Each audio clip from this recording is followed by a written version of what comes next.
This is my first reading of Sexy Assassin. It's an extension of Neighbors with Benefits. It's not a, what would you say?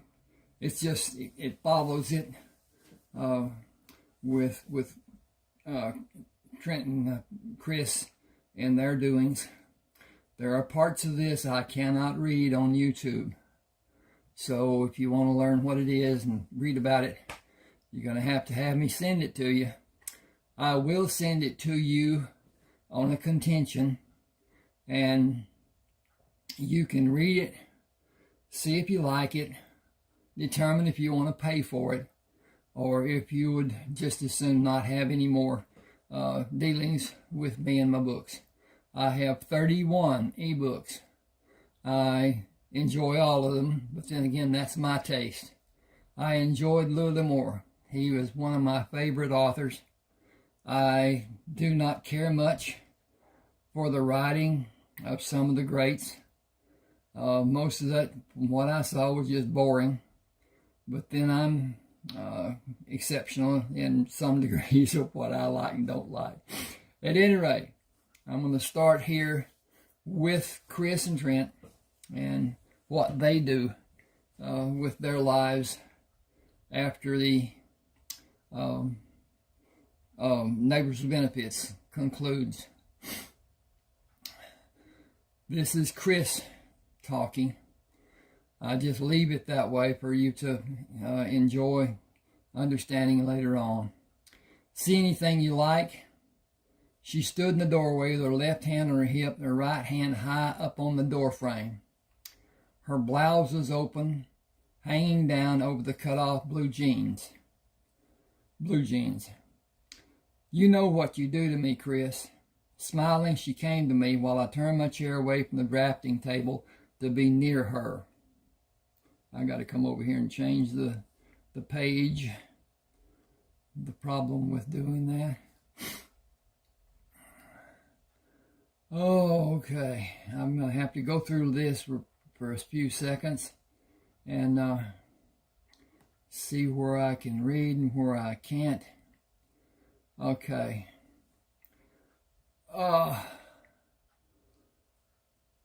She pulled back from me. I have a business offer for you. I have a client in Belcher who wants to build an arboretum onto her house. She may even give us a bonus if we are able to show her husband how he will benefit from having it built. With curtains done as she wants them, will add excitement to being butt naked anytime they may want to be. I have specs for the work she wants to be done. Will you do the design work? You know I can't leave. Chris gave me a solemn look. I know you are always using your telephone to instruct the different superintendents and foremen on what is needed. She looked down and brought her eyes back to gaze at me. You will have a telephone at your disposal, except during the time you are meeting with her husband. Once we arrive, security will take it and anything else that might be used as a weapon while we are in the house. It will not be a long visit. The business meeting itself should take less than an hour, and we can be on a plane headed back to Dallas before noon. The entire trip will have you back home in less than 2 days. He will not see anyone on the weekend. We will need to pick 2 of your least busy days, and I'll make the arrangements. She furrowed her brow and gave me a knowing smirk. If you need more of an incentive, try $2,000. You will still be on the job here should you be needed. The mobile telephone provided is the latest model and allows you to use a set of towers for transmissions guaranteeing clarity. You could use a portable fax machine that also uses the towers. She pressed her lithe body against mine. If you don't tell anyone you're out of the office, your absence will not be noticed by anyone. I thought about the extra money. $2,000 for 2 days of flying across Texas and back was certainly one hell of an incentive. Using a mobile phone would not be a change from my normal communications, and I would tell everyone who needed to call me to use the mobile number. The fax was what brought me to agree. I gave a terse nod. I can't be gone longer than 2 days. Someone might come by unexpectedly. Some people like to do that. It wouldn't be a great loss, but I don't want my being terminated under dubious circumstances on my resume. You can tell them you were out, even better that you were with one of your lady friends. The girls are probably the reason those people might come by unannounced, trying to get a thrill from living vicariously through you.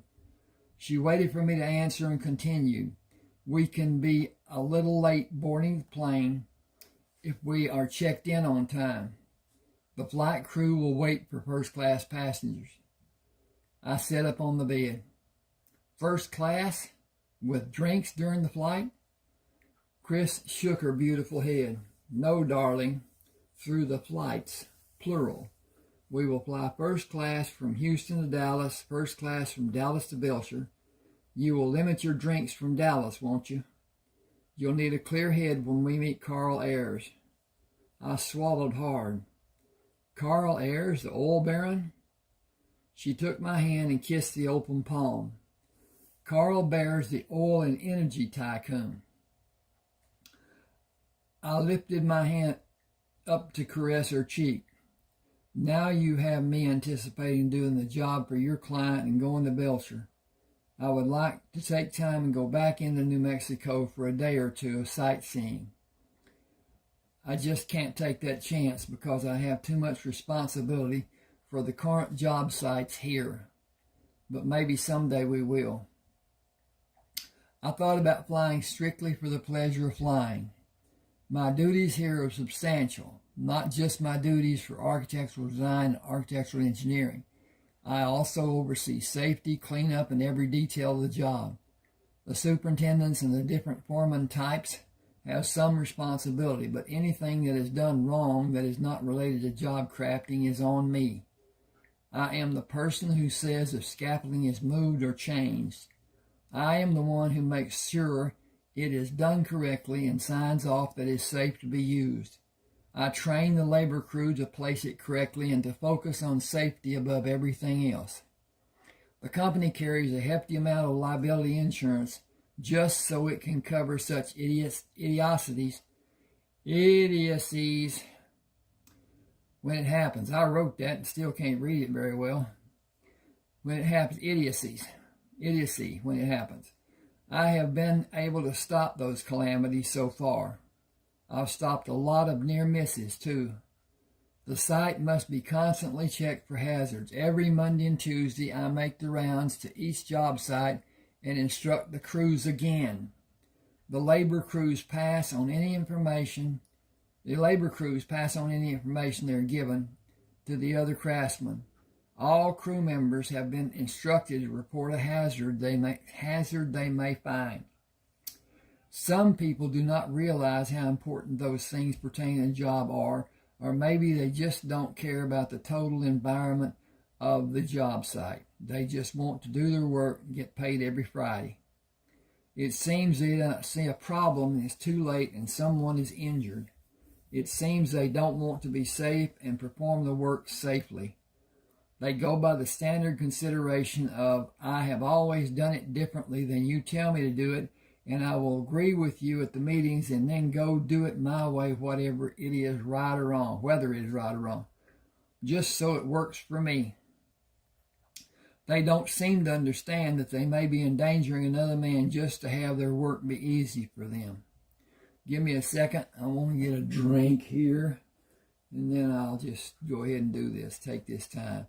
When I accepted the position of architect, I did my duties to the letter. The second week I was on the job, a 2-tiered scaffolding fell and 2 workers sustained minor injuries. To be allowed to continue working, they both signed statements absolving the company and took responsibility for their pushing the scaffolding over. It was poorly built and inadequately anchored. It was not level and the footings were not properly supported. All those factors led to the section of scaffolding falling. The company fired the superintendent and 2 of the foremen. I was called to company headquarters in Houston, assigned the directing of the normal physical operations for each of the job sites. Nothing was mentioned about compensation for those extra duties. The next week, I was called to the headquarters again for more work assignments. I balked. I said I could not do half the work they were asking me to do if I did it properly and if I worked 16-hour days, 6 days a week, and 10 hours on Sunday. I was asked to do the work that did not pertain to the responsibilities of architectural engineering. I said I would not continue unless I was given competent people who I could supervise. An assurance was given that competent people would be placed in positions to do all the needed work that is in the scope of their job title. The promises were empty. People were hired that were said to have experience in positions they were hired to do. I was constantly on the phone trying to help those incompetent people. I endured the situation a total of 4 days. I drove to Houston and wrote my resignation at the desk of secretary for a vice president who did not have time to see me. I gave her the resignation and left the building. My answering machine was loaded with calls from people of every level of management from the company when I got back to the house. While I was listening to those beratings and threats, the company president called with an imploring request for me to call his private telephone number. I waited and considered what I would tell him. When I felt I had the proper notes written, I was certain I would be able to convey exactly what I wanted to say. I was not given the opportunity to utter even one syllable. He immediately began after I said, "I am Trent Fremont. Whatever you want will be done. Come to the office of the personnel manager and hire those people you want. Make your own selections for interviewing. Just get the projects running smoothly and efficiently. You are now the district construction manager and project engineer for the Houston area. You will continue in the scope of responsibility you've been so faithfully executing. You have complete control of all phases of construction in the Houston area and assignments of lesser responsibilities with provisions of responsibility for hiring and termination of all personnel. You will have your salary doubled with the same benefits you have now provided by the Paranat Corporation." Then he asked if I accepted the offer. I agreed to his offer, then told him I would need 2 weeks to get people hired and everything working as it should, or he could accept the resignation I had submitted. He thanked me and told me to call him using the private number at any time. Day or night, it did not matter. That is the scope of my responsibility to the company. I have the last word, and good or bad, it is to my acclaim or denigration. Okay, I can't take time off until all the projects are finished. If it is somehow discovered that I left the area, I will be reprimanded or possibly terminated. With the use of the mobile telephone and the ability to send the fax in a matter of only a few hours, I should be safe from incriminations. Hang on a second.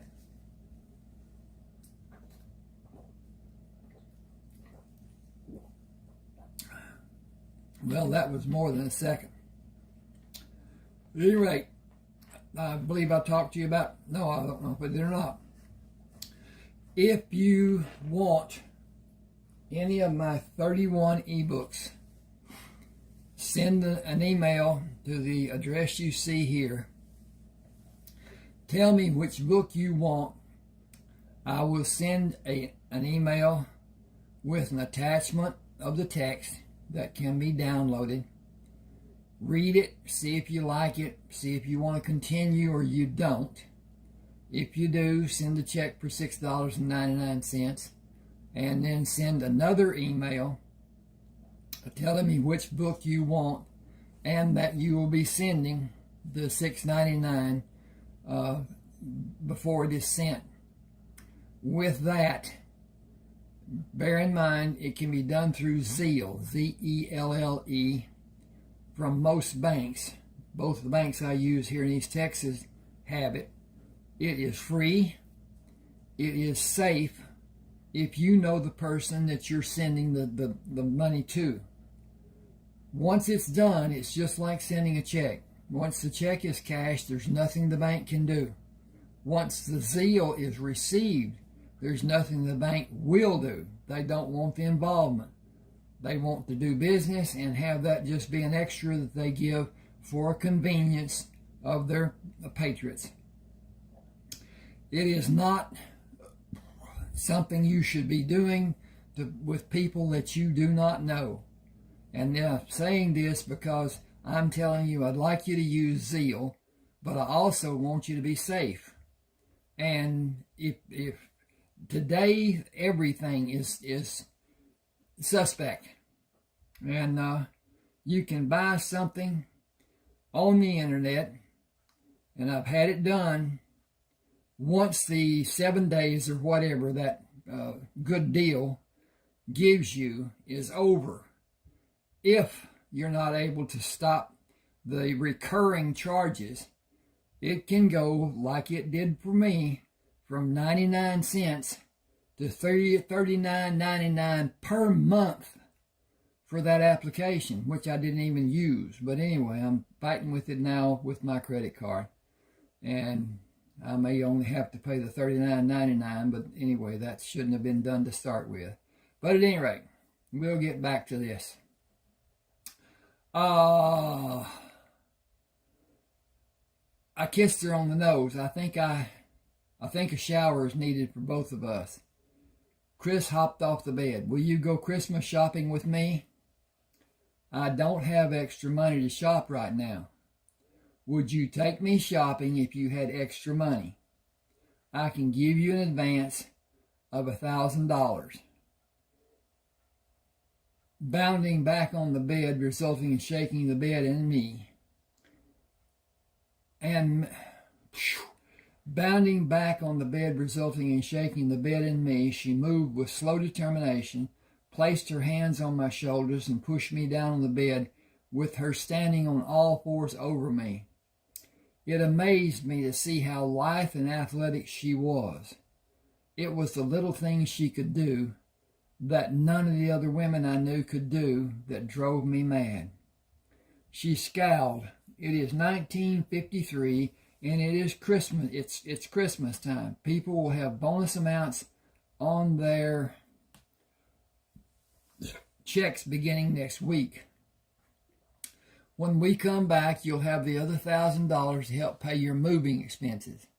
I can help you move the small things, and it should only cost a few $100, since you'll only be moving short distance.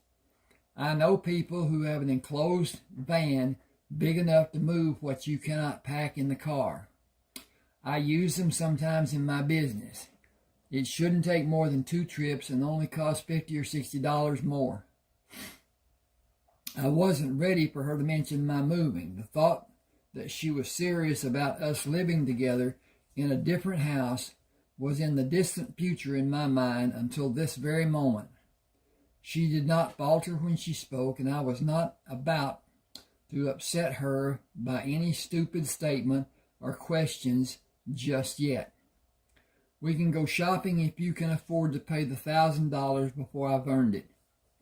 Moving higher up on the bed, she placed her hands on my shoulder and pushed me down on the bed, with her standing on all fours over me. Oh, I already read that. I got to check that. Chris looked thoughtful before saying, as our business dealings will always be handled in cash, you shouldn't put the extra cash I give you in the bank. The government keeps track of deposits that are seen to be unscheduled or significantly larger than normal. I only make small deposits in the bank. One of the more famous men in the old mob operated with cash. He wrote one check every year to pay his taxes.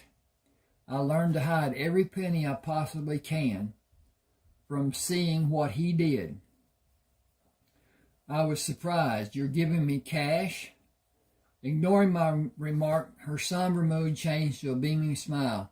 Now that I think about it, I have another client that I'm sure will need your services as well, if you want to do another job with me. Once again, almost speechless, I asked, should I decide to do another job with you, will I be paid another $2,000 then as well? At least that much. It may be more. I paused to gaze at her for a few seconds. I had more questions than my mind could frame for expressing. Her beautiful smile and the warmth of her eyes continued. She had captured my heart, and her smile warmed me like no one ever had. You know how little I make working for Paramount Corporation, even with my wages being doubled, don't you? I don't pay for this house or the utilities. It's owned by the company I work for. I can't afford another place to live because all of my savings would go for the rent alone. You must know that $2,000 for a few minutes to convince a rich man to allow his wife to build onto their house is a substantial amount of money for me. I smiled, thinking I didn't need to speak in a manner to Chris. It's a lot of money.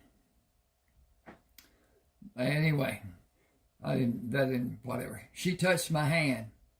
My business pays well. I am not ashamed of being able to afford more than most people. You can benefit from helping me and go on with your work as it is scheduled, or maybe you can do consulting for them instead. You will not have to visit the job sites as you're doing now. It will give you more freedom and ease the worries you suffer. Think it over and tell me what you want to do after Christmas and before the new year. I laughed. How will they ever let me have freedom to work as I originally thought my work schedule would be? Simple. Offer to work for the company in any capacity you desire after this year is over.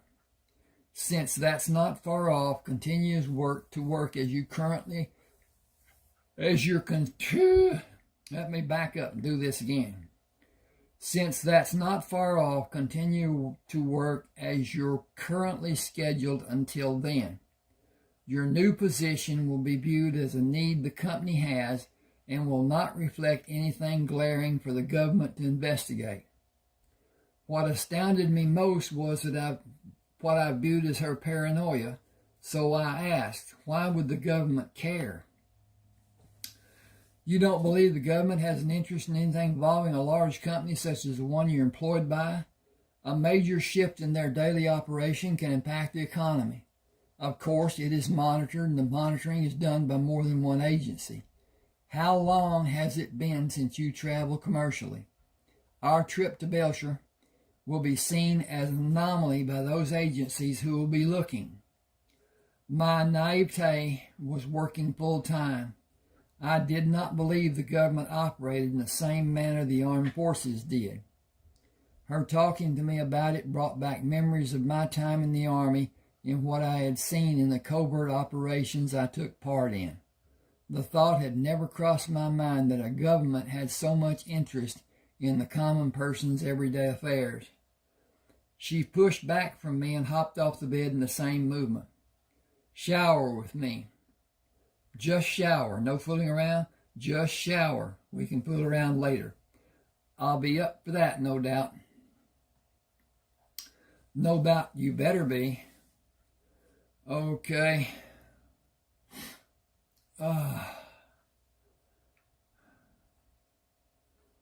Okay.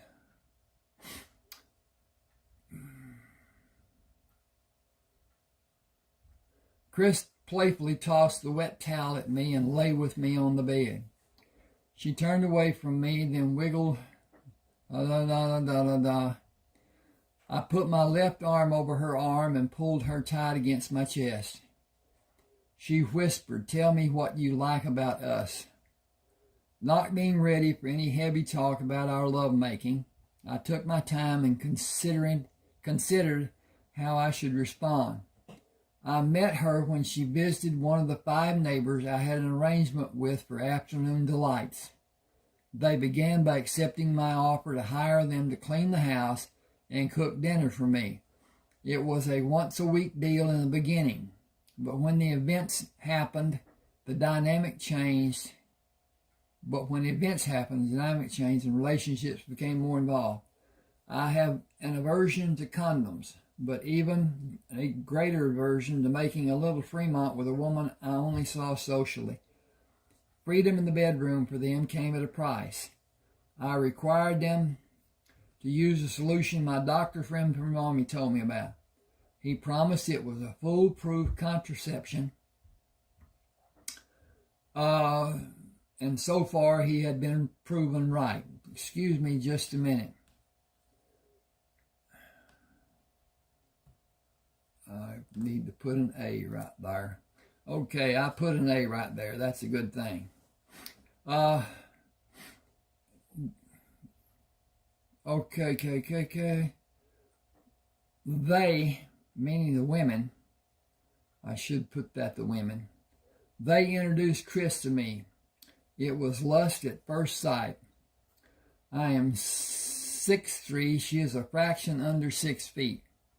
Her hair was cut pixie style, which gave me the free access to her delectable ears. I can work on an ear for hours given free access by alternating between ear, neck, and shoulder. She would come to me and demonstrate her desire without being coy. Her acting the way she did, showing she wanted and needed me, made me want to love her. She initially caught my attention by openly extending our experience. I gotta go over here. If I can find the cursor.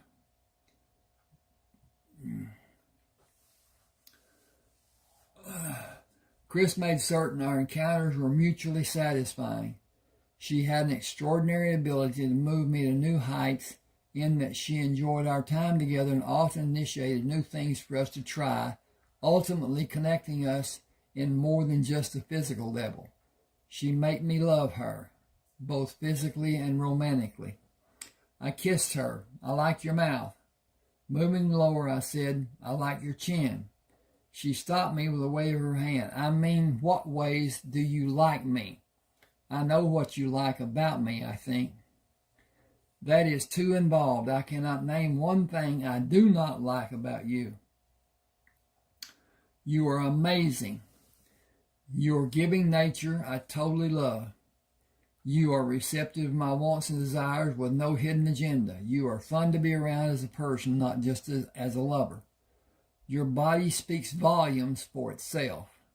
It says you make time to stay in shape and stay strong." My. Can't say that. "Can I have a turn telling you what I like about you?" I nodded and she began. "I almost had an orgasm the first time we met. The sight of you, holy hell, you are so hot. You have a body most women will fight over just to get close to you. How did you develop your physique and that six-pack which is so sexy? You always look like you just came from the gym." Okay. My ego trip came to a screeching halt as I thought of my upbringing and training. Excuse me just a second. I need to check on the progress of this. Yeah, it looks okay. All right. My uncle was Special Forces. He built an obstacle course behind his house. I played on it as a young child. My parents were killed in a head-on collision with a drunk driver when I was 4. He took me in, and when I had my 6th birthday, he enrolled me in the Baldwin Military Academy. Colonel Herschel Baldwin made me his special project. Engineering became my focus, and physical training was his. The man could run the legs off of a cheetah. We ran together after class every day. He tutored me and we covered everything that happened in classes that day every evening. At age 18, I finished every requirement to have an engineering degree. Excuse me just a second, if I can find the frickin' cursor. Okay. Dink. Click, click, click, click. Okay, that's done. I finished every requirement to have an engineering degree from Annapolis. Qualifying in PT was required of all commissioned officers in my division. I was always in the top 1%. I retired last year when I was 40. I work out twice a week and run every weekend, rain or shine. I have ordered and led men all my adult life. I want to be a partner to my life mate. She drew designs on my chest. Can we be exclusive? Hang on a second. Go up here and find this. Click that. Click that. And click that. And come back to read. I thought we already are. After watching Chris bounce around like a teenager, I thought about the ways I could improve. I realized I need to change so many parts of my life, even the way I viewed living. I was determined to do as Chris suggested. I would schedule a meeting with Albert Perrott to restructure management in the upper echelon of the field work. If I saw the opportunity, I would recommend replacing vice presidents who favored keeping men in positions where they were not qualified, as I had been warned against any such changes when I had originally stepped into the position of district construction manager. I'd been reluctant to voice my opinion earlier to Albert, even with his declaring confidence in my judgment. The cost of keeping those people was exponentially increasing the project's overhead. Although the jobs were all cost plus and cost overrides were factored into the contract agreements, it did not guarantee the different companies would not become dissatisfied and award contracts to competitors of the Perrott, should be the Perrott Corporation, in the future. I wanted to ensure that this would not happen as best I could in my loyalty to Perrott Corporation. Hang on with me just a second. I should fix this and wheel and then come back, and this is that, and this is this, and this is that, and that's fixed. Thank you for that time. I contemplated why I elected to wait until I came back from Belcher to talk to him. It eventually came down to my confidence in having $2,000 in my pocket. With my monthly military pension and $10,000 I had in the bank and $2,000 extra, I could survive at least 6 months without a regular payday from Perrott Corporation. Perspective. I was living my life by whatever I perceived. I was in bad need of changes. I'd never been one to hesitate until now, nor was I ever solely responsible for my life until now. Time for action was long overdue. I got to find the tax over here too. Okay, give me just a second. I'll do this again and click this and click that and come back. Okay. Here we go down here. Time for action was long overdue.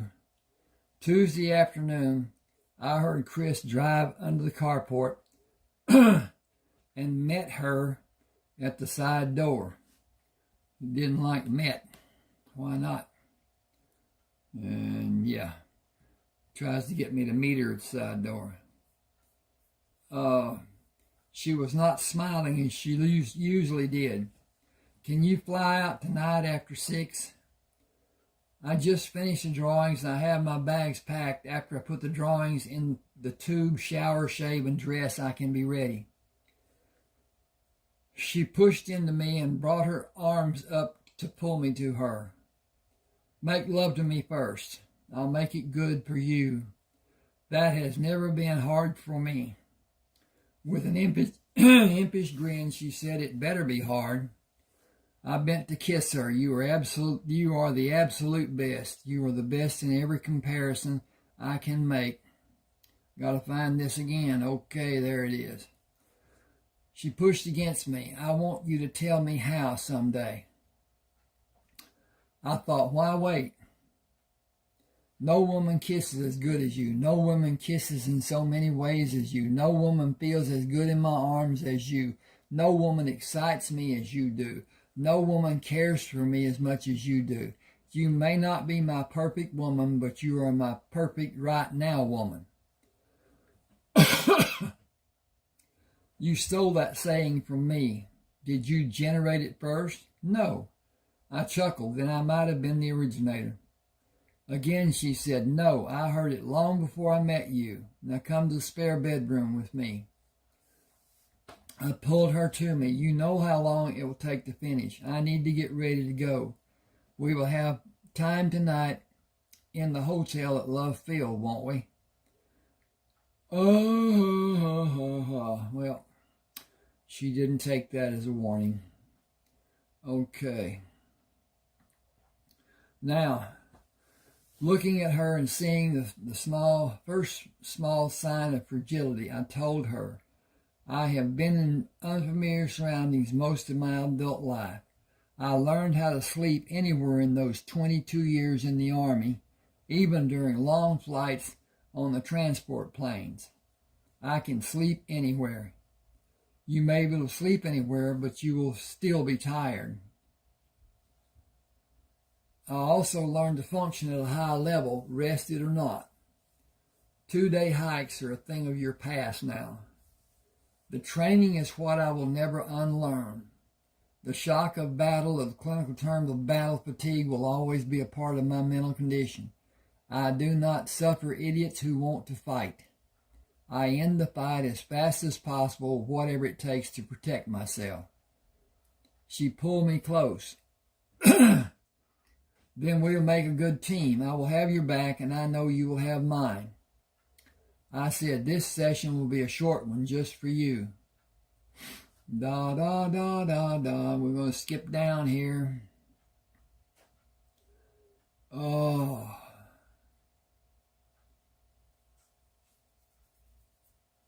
Chris pitched the keys to her car. Let me redo this, as I totally missed it. Chris pitched me the keys to her car. Please drive. I want to be close to you. The airplane was not crowded, with 22 passengers seated in coach and 6 in first class. The stewardess checked the others and closed the door when she came in the first class compartment. She was very open about her interest in me. Will you stay in Dallas long? Chris made her feelings known. We're flying to Belcher, New Mexico after this flight. Maybe he can see you after we come back to Dallas. She bent slightly toward me. My name is Martha. I have 4 days off when we get to Dallas. I extended my hand without standing. I am Adam Freeman. She took my hand in both of hers. I will give you my number later. I smiled. I'll appreciate you doing that.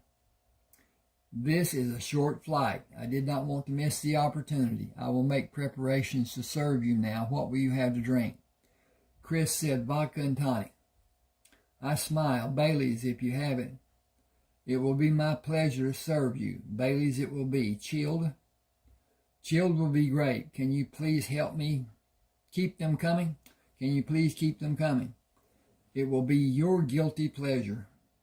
She moved away but spoke loud enough for me to hear. Coming will be my guilty pleasure too. Chris leaned over and partially covered her mouth to shield the sound from the other people in the compartment. It had little effect from the expression of the other passengers. Hit the turn this page button. Nothing like being obvious, but it's something I might have done if I was in her place and limited by lack of privacy and the small amount of time this flight will take. I would not allow an opportunity to pass without some type of opening conversation to test your receptive behavior. Martha might lose her job if someone complains, but will probably not happen, and her risk was minimal. Since you aren't wearing a wedding ring, she was not certain if we are traveling together. She saw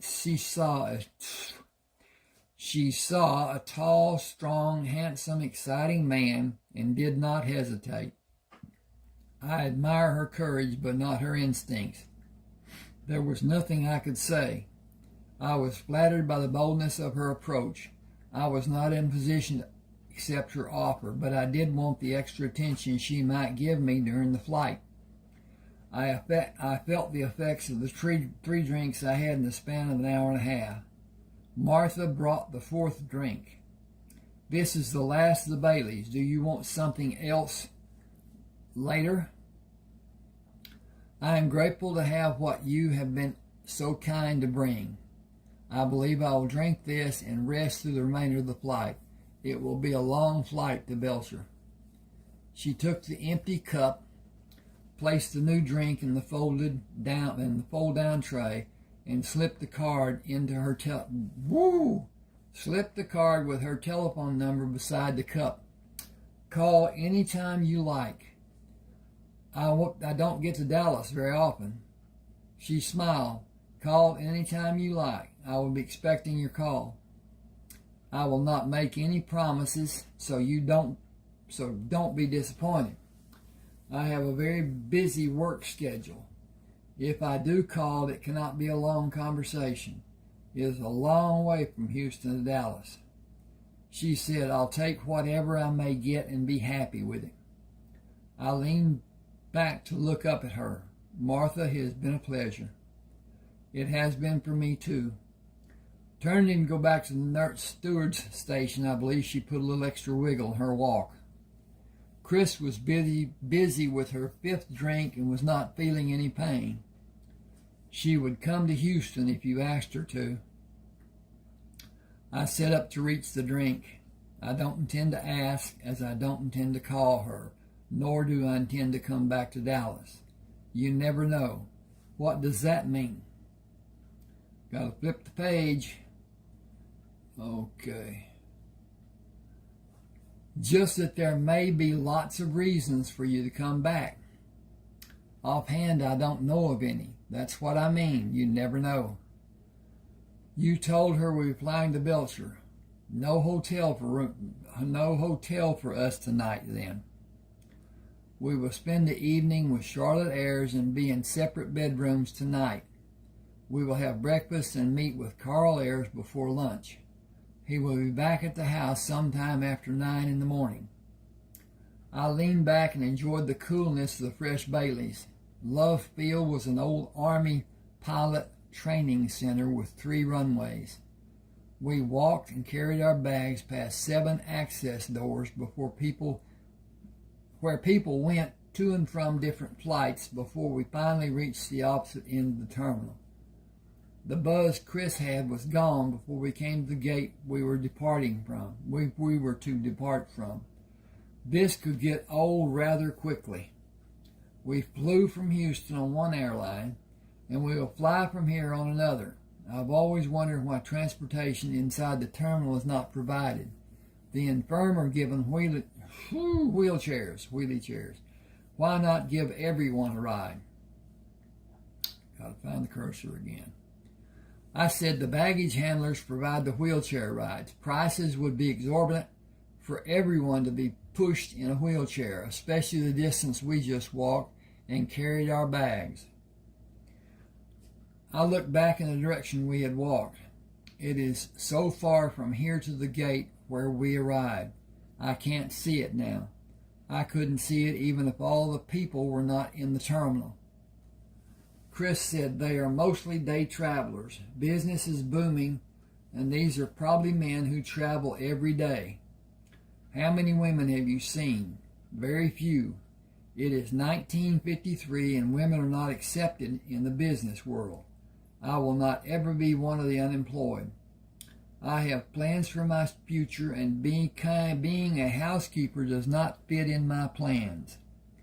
I tried to consider what Chris meant. It has been 8 years since the war ended. I plan to have my own house and be working as an independent by now. Our imagining how our future will be does not always mean we get what we want. Will you be happy if you have your house before the end of 1954? It is not going to happen, not the way my life has gone since I got out of the Army. Most days I feel like I have a chain around my neck and the company jerks on it every morning, even on Sundays. The work never ends. I am neglecting the work to come with you. The money is my reason. My savings account has less than $11,000 in it. In 9 years, I have only saved a little more than $10,000. This consulting I am doing for you will more than double my savings for this year. Oh. Now if it continues. I can use your help again soon if you can manage to help me. Do you have another woman who wants an arboretum? I have a woman who wants to build a shopping mall. How big will it be? She picked up her bag. We should go to the counter because the steward is taking tickets and first-class passengers board first. We can talk on the plane if there aren't many people in first class and we have privacy. We can write notes if there are many passengers. First class was full and Chris was the only woman. She reclined the chair. I'm going to try to sleep. I can't sleep until the plane takes off. When it is in the air and has reached flying altitude, I'll try. Are you a white-knuckle flyer? I am Army trained to be ready for any emergency. Preparation is the reason I'm still alive. White knuckles will get you killed in an emergency or during a dangerous situation that requires assessing and acting expediently. The tail section is the only area in this plane that offers a reasonable chance to survive an emergency. Follow me if anything happens. I will not wait for you, and I will not expect you to wait for me. The restroom will be our sanctuary. I will sit on the commode, and you will sit on my lap and brace hard against the door when I tell you to. I intend to live to be 100 and be shot by a jealous husband. You might be shot by a jealous wife if you